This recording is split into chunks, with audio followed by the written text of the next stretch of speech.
आज से हम पढ़ेंगे डेली 10 करंट अफेयर, ठीक है। और जो वीडियोस हैं वो मैं उनकी लिंक मैं पोस्ट में डाल दिया करूँगा, ठीक है। तो आज का पहला करंट अफेयर अपना, in which country was the international artificial intelligence action summit 2025 held. ये क्वेश्चन में पूछ रहा है कि international artificial intelligence action summit कहाँ हुई थी। तो हुई तो फ्रांस में है, ठीक है। इसमें कितनी कंट्री ने पार्टिसिपेट किया था? 90 कंट्री ने। और इसकी थीम थी inclusive sustainable artificial intelligence for people and the planet, ठीक है। ये ज़रूरी नहीं है थीम पीम वगैरह याद करना, ये भी ज़रूरी नहीं है, पर हाँ ये ज़रूरी है कि 2026 में ये एआई की समिट कहाँ पे होगी? इंडिया में, ठीक है। ये याद रखना, 2026 में, 2025 में कहाँ होती? फ्रांस में, और 2026 में कहाँ होगी? इंडिया में, ठीक है। और आ जाते हैं दूसरे वाले पे। Who took oath as the interim prime minister of Nepal in September 2025। तुम्हें पता होगा कि जेनजी मूवमेंट हुआ था नेपाल में, ठीक है। जेनजी में क्या होता? जेनजी मूवमेंट में क्या होता कि 18 से 20 साल की उम्र के बच्चों ने वहाँ नेपाल में सरकार गिरा दी थी। क्यों गिरा दी थी? क्योंकि वहाँ पे बहुत ज़्यादा करप्शन हो रहा था, करप्शन की वजह से, ठीक है। तो उसकी वजह से वहाँ पे एक मिड सेशन, मतलब 5 साल की होती है ना, एक 5 साल के लिए इलेक्ट किए जाते हैं प्रेसिडेंट, प्राइम मिनिस्टर वगैरह। तो उनके बीच में से ही, उनको बीच में से हटा के एक नई प्राइम मिनिस्टर बनाई गई थी, उसका नाम था सुशीला एस करकी, ठीक है। और ये कब बनाई गई थी? जेएनयू मूवमेंट के बाद, ठीक है। और नेपाल की कैपिटल क्या है? काठमांडू। करेंसी क्या है? नेपाली रुपी।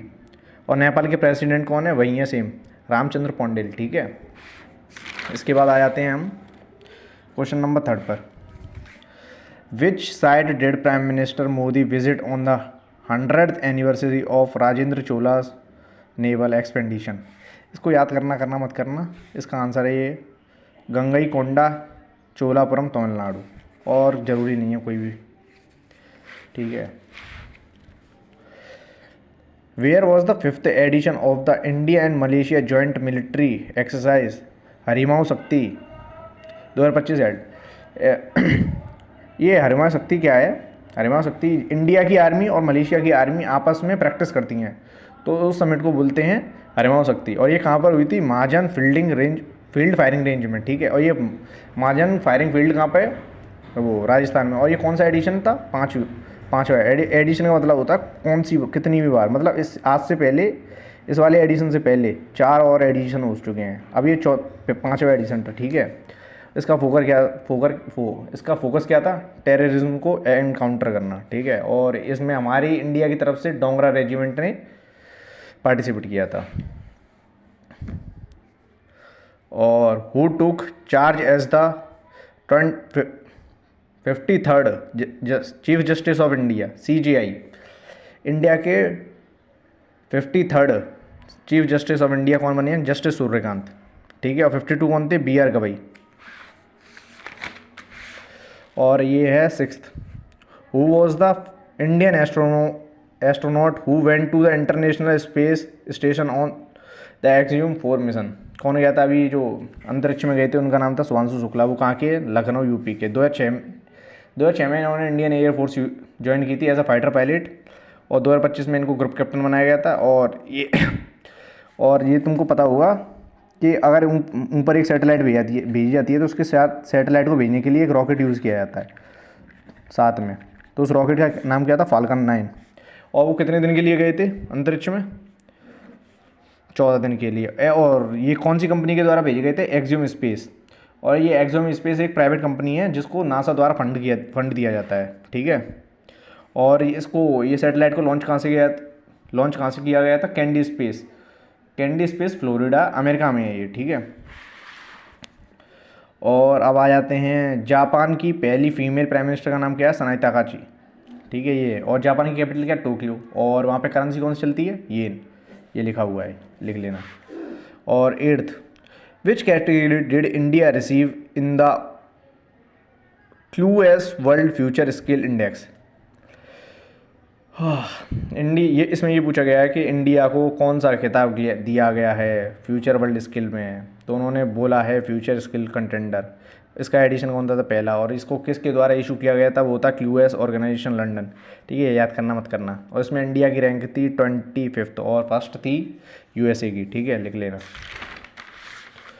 और ये 9th है, who has been appointed as the chairman and managing director of food corporation India. FCI का नया डायरेक्टर किसको बनाया गया है? MD, मैनेजिंग डायरेक्टर किसे बनाया गया है? तो यहाँ पर हैं रविंद्र कुमार अग्रवाल। रविंद्र कुमार अग्रवाल को मैनेजिंग डायरेक्टर यानी MD बनाया गया है। और FCI की स्थापना कब हुई थी? 1964 में। और ये कहाँ इसका हेडक्वार्टर कहाँ पे? इसकी मतलब ऑफिस कहाँ पर है? इसकी ऑफिस है न्यू दिल्ली। ठीक है। Where was the 14th edition of the Indian sorry where was the 14th edition of India and Maldives joint military exercise Ekuverin कहाँ पे हुई थी? ये पूछ रहा है। मैंने अभी बताया था कि बहुत सारी कंट्रीज़ की आर्मी एयरफोर्स नेवी आपस में मिलके एक एक्सरसाइज करती हैं। ठीक है, तो उसमें इंडिया और मालदीव्स की जो एक्सरसाइज होती है, मिलिट्री की जो एक्सरसाइज होती है, उसको इक्विवेरियन कहते हैं। ठीक है, ये याद रखना। और कहाँ पर हुई थी? तिरुवनंतपुरम में। ये जरूरी नहीं है। ठीक है, इसका कौन सा एडिशन था? 14th एडिशन था। ये भी याद करना जरूरी नहीं है, पर पढ़ लेना। इंडियन कॉन्टिजेंट मतलब इंडिया की तरफ से कौन सी रेजिमेंट ने पार्टिसिपेट किया था? तो यहाँ पर गरवाहल राइफल्स ने किया था। और यहाँ से हमारे 15 सिपाहियों ने भाग लिया था। और इन सिपाहियों को अब तुम ऐसे लिखना चाहो, पर्सनल, ये भी लिख सकते हो। ठीक है, ये लिखा होगा काफ़ी जगह पर। और इसका ऑब्जेक्ट क्या था भाई? जंगल, सेमी अर्बन और कोस्टल ऑपरेशन। मतलब बहुत सारे तुम्हें पता होगा कि आतंकवादी कहाँ छुपे रहते हैं? जंगल में छुपे रहते हैं। सेमी अर्बन मतलब ना गांव टाइप ना शहर टाइप, उसका बीच का। ठीक है, और कोस्टल एरिया मतलब समुद्र के किनारे। वहाँ पर अगर ऐसी सिचुएशन बने तो वहाँ से कैसे बचाया जा सके। ठीक है, और इक्विवेरियन का मतलब होता है फ्रेंड्स। ठीक है, और बाकी के कल पढ़ेंगे। ठीक है, और मैथ्स की मैंने आज मैथ्स की लिंक डाल दी है, पोस्ट में देख लेना। ठीक है, मैथ्स की वीडियो की, लेसन 1 की। और हाँ, मैं झिझक रहा हूँ क्योंकि मैंने पहली बार वीडियो बना रहा हूँ। ठीक है, सुधार लूँगा अगली बार।